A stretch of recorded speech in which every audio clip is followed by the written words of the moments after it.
What's going on, ladies and gentlemen? I would like to welcome you all to another edition of Wayne's Perspective, where we operate in discipline, decency, integrity, and respect. And I'm coming through with another video just for you. Before I get started, as usual, I hope everyone is doing okay out there, taking every day one day at a time and living life the best way you know how. As for me, y'all know how I do. I'm always taking every day one day at a time and living life the best way I know how as well. I'm actually trying to utilize a different platform for my recordings going forward. So if I like this current platform, I'll use it. Otherwise, I'll go back to the one that I was using before. So we'll see what happens with this one. Based on what I was seeing in terms of what was on the website, I like it. I guess going forward, we'll see what happens in terms of whether I'm going to keep it. And without further delay, we're going to go ahead and get right into this story. As y'all can see by the title, I'm pretty sure y'all know what this is going to be about. But before I get further into that, let me start off by talking about the people involved, because these four names are in the quote-unquote news right now. Snoop Dogg. I've been a fan since Deep Cover. I own all of his albums, with the exception of a few that I still have to add to my collection. I haven't checked out Missionary yet, and based on most of the reviews that I've read thus far, it is simply not that good. It's lackluster, or it's about what you would expect from Snoop Dogg at this point in his career. I've mentioned this in other videos that Doggy Style is one of my top 10 favorite albums of all time. I believe it's number 9. So I've been a fan of Snoop for a long time, and he's still going today, but I have more to say about him as the video goes forward. Rick Ross. I've talked about this brother in a few other videos as well, and over the years, well, years ago I should say, I went back and forth in terms of whether I was a fan of his music or not, and after a while he won me over. He won me over so much to a point that every single album of his I own. I own a good number of his mixtapes. I own the first 2 volumes of the Self-Made compilations, and the brother has a stellar ear for beats, and I'm sure most of you listening to this probably know that. I mean, you can't take that away from him, and like I always said, the chemistry that he has with a lot of other rappers that I support is crazy. I mean, his chemistry with Nas, and as you all know, Nas is my favorite MC of all time. The chemistry he has with him, even though they haven't collaborated in such a long time, is pretty scary, and it's scary in a good way. So that's pretty much my story on Rick Ross. We'll continue on. Nelly, I've never been a fan of him like that. He does have a few songs that caught my ear over the years, namely Air Force One, mainly because that's my favorite shoe of all time. Ride With Me, that is a little catchy, and even Grills with Paul Wall, pretty decent.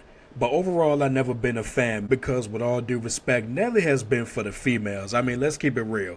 And even he'll tell you that. Also, when it comes to his albums from the past, when he was in his quote-unquote prime, if you sell 500,000 or 600,000 albums, if you go outside of that, you go outside the black community. So it's pretty much all but confirmed then and now who the majority of Nelly supporters were and probably still are today. So I just wanted to make that clear regarding Nelly. But overall, him as a person, he might be cool, but musically, he's never done it for me because, and last but not least, Soulja Boy, never been a fan of this guy. Even when Crank That Soulja Boy was popping, I never was a fan of it. I'm definitely not a fan of it today. The only thing that I'll say that he's made over the years that made me nod my head a little bit was Turn My Swag On. But even then, time has not been kind to that song either. But overall, I'm not a fan. That brings us to now. What does all 4 of these names have in common? All 4 of them, a few days ago, as of this recording, did some performances at some inauguration things that were going on with our quote-unquote new president, Donald Trump, and it surprised a lot of people. I'm not outraged about it, and I'll save those thoughts at the end.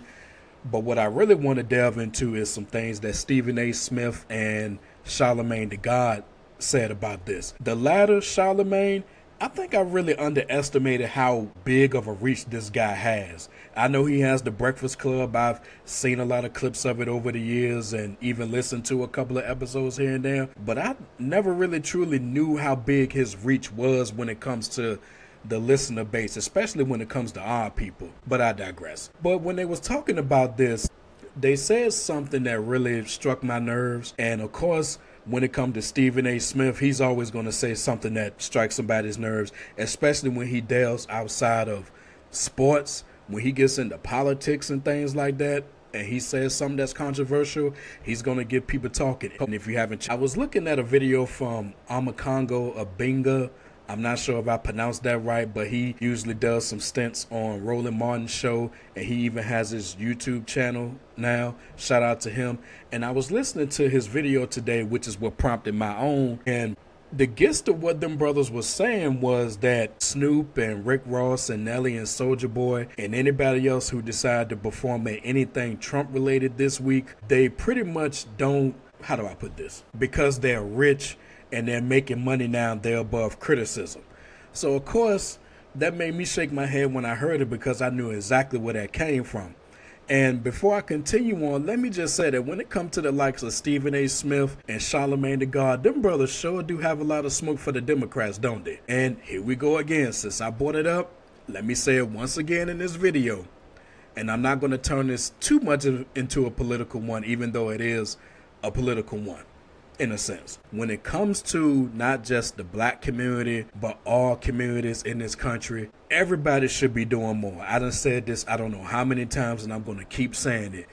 The reason I think the Democrats get most of the smoke is because we're closely associated with the black community. I myself, I am a Democrat. I make no secrets about that. So when it comes to certain things that do or don't get done, or things that don't get done in an amount of time, etc., the Democrats are going to get a large amount of scrutiny because we're closely associated with that party. But like I've often said, everybody should be doing more. Democrats, independents, Republicans. It should always be that way. It shouldn't be left to just one party. But considering how polarizing things are now, that's what we get. It is what it is. But like I say, they always got smoke for the Democrats, but they rarely have any smoke for the Republicans. And you got to wonder why that is. You have to ask them. Continuing on. The basic thing here is that if somebody is of a certain stature, or if they have a certain amount of cash flow or make a certain amount of money, then they're above criticism. And I have a lot of thoughts about that because, well, really, not a lot of thoughts. I mean, my thoughts are pretty much simple. And I ask this question. Is critiquing someone a thing of the past now? It seems like we're heading in that direction, and you also got to wonder why we're heading in that direction. Does it have something to do with who's in the White House right about now? I believe so, because all bets are off when it comes to Trump, but I digress. And speaking of digressing, let me go to Snoop for a little bit, because I seen a clip today from 2017 when it came to black people performing at Trump-related events. At that time, the one name that he mentioned was Jigaboos, and you have to wonder what changed. But I guess when there's money to be made, when there's streaming to be done, and when there's when there's an additional light to be shined on you, I guess all that stuff you said before goes out the window, huh? And the same thing could be said for Rick Ross in terms of, cut my check, I'm there. Nelly, cut my check, I'm there. Soulja Boy, cut my check, I'm there. Again, it is what it is.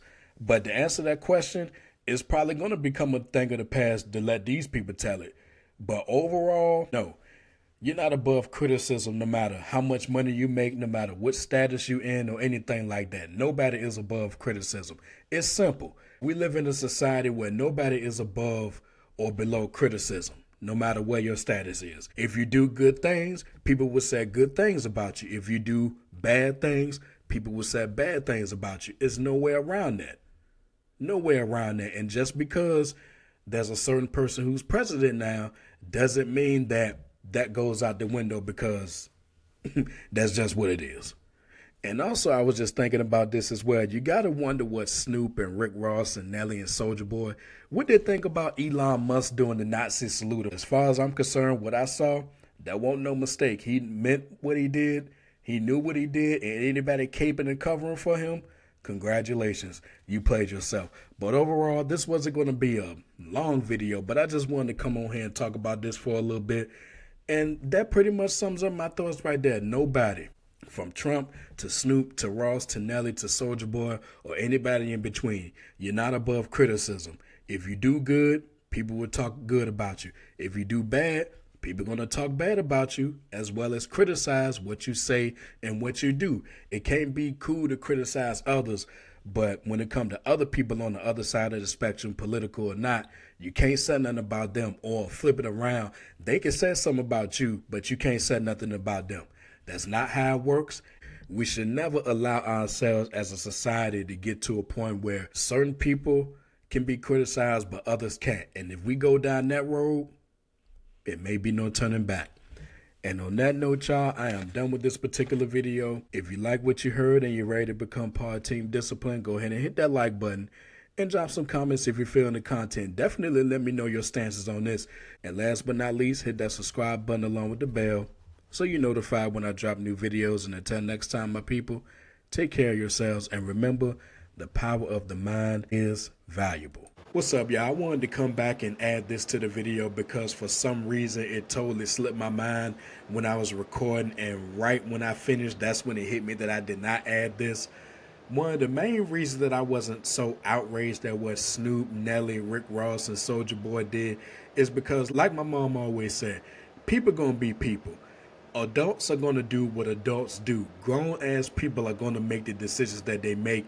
And at the end of the day, there's nothing that we can do about it. Yes, we can have our criticisms, and we have a right to criticize what they did for obvious reasons. They made their decision, and whatever happens with their careers going forward, they're going to have to live with their decision. And it's as simple as that. So overall, like I said, people are going to be people. They're going to make the decisions that they make, and that's all there is to it, y'all.